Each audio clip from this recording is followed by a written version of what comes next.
finishing at Bristol. And the question is, did Ricky maybe start a little too soon? Well, it wasn't a very clean start, but Ricky Stenhouse did get a big jump. Yeah, that was a great stuff out of Ricky Stenhouse. He was on money when it come to restart time, and he just drove away from these guys.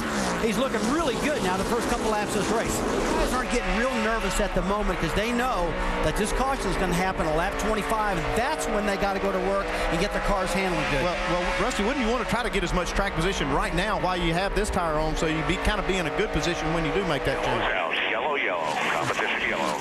Great job. Well, we're getting ready to find out what that's going to do here when they change these tires. You heard the call. I would think that's their biggest concern if they can keep that splitter up off the ground. I know people are talking about more air pressure. Some are talking about less air pressure. So it's a whole pile of changes. Marty, Goodyear and all the teams are telling me that this tire that we're getting ready to take off the car is probably about 2 or 3/10 of a second faster than the tire it's going on. And so we did ask the question this morning, can you take this other tire and put it back on at the end of the race? Says, no, none of that. This tire is out of the racetrack. After this first pit stop, it's illegal to put it back on.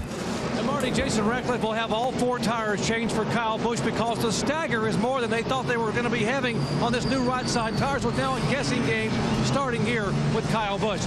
Bottom of the screen is your race leader, Ricky Stenhouse Jr. says the car's a little free through 3 and 4. They made an air pressure adjustment in the left front. 4 tire change for Ricky Stenhouse.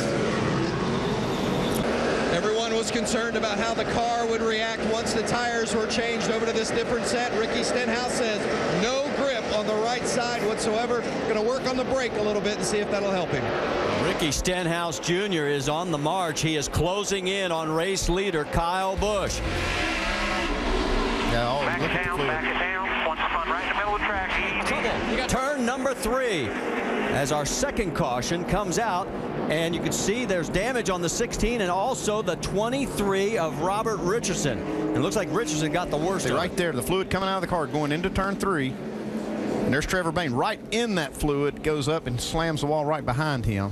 25 cars on the lead lap. Kyle Busch has selected the high side. Stenhouse right alongside as we get ready to go back to green flag racing here at Bristol. Boy, Kyle gets a great restart. Looks like Stenhouse struggled to get rear grip there on the restart. I think a little build-up on the rear tires. Somebody spun the tires maybe, Andy. Whoa, look at the 5 of Dale Jr. getting loose. Carl Edwards right behind him, had to check up. Stenhouse Jr. has just been dogging Kyle Busch all day long, staying right on his rear bumper. We know Kyle's going to be up front in these races, but Ricky Stenhouse has done a great job of not letting him get too far away and at times putting a lot of pressure on him. They're up out of the racetrack. You know, we're just sliding around on top.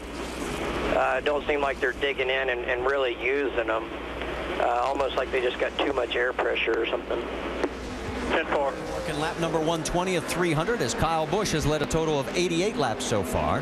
We've had 3 different leaders here, a total of 2 lead changes, 2 cautions. The first, the mandatory at lap 25, where they wanted to change the tires. And then the second one for a 2-car crash involving Trevor Bayne. He is back out on the track, but he is also a lap down. And Brad Keselowski in the 22 behind him started this race 12th. He said as this run goes on, his car is getting a little tighter with that new right side tire.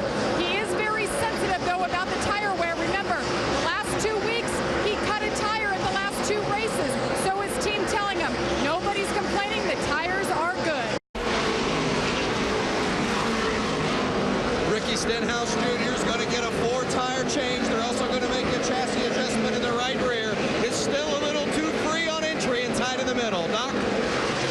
Dale Earnhardt Jr. very, very loose in the middle. They will change 4 tires and try to get it completely full of the Sunoco E15 fuel. Remember, Earnhardt can now go all the way to checker flag if he wants to.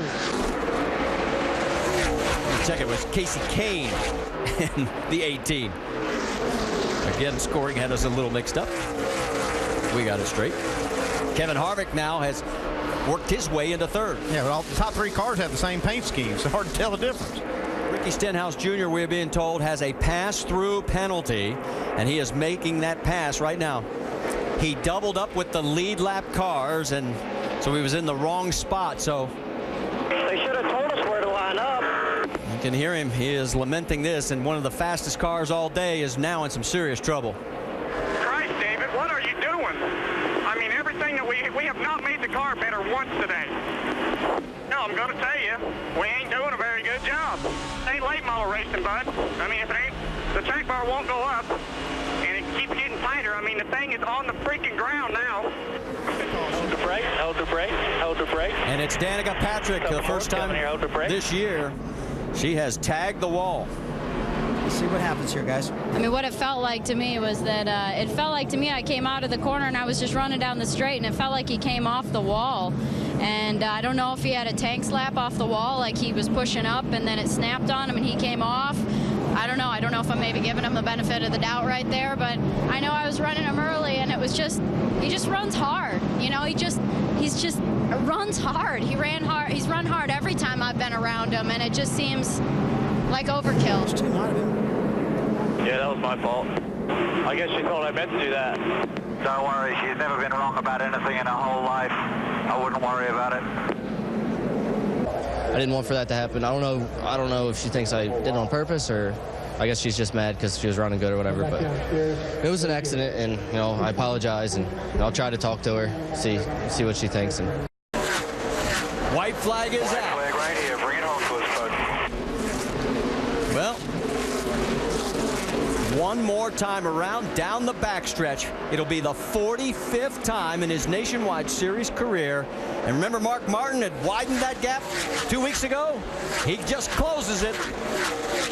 It's down to 4. Kyle Busch with Casey Kane second. Coming home in third, Dale Earnhardt Jr. In fourth, Elliott Sadler with his best run of the year. Joey Logano rounds out the top 5.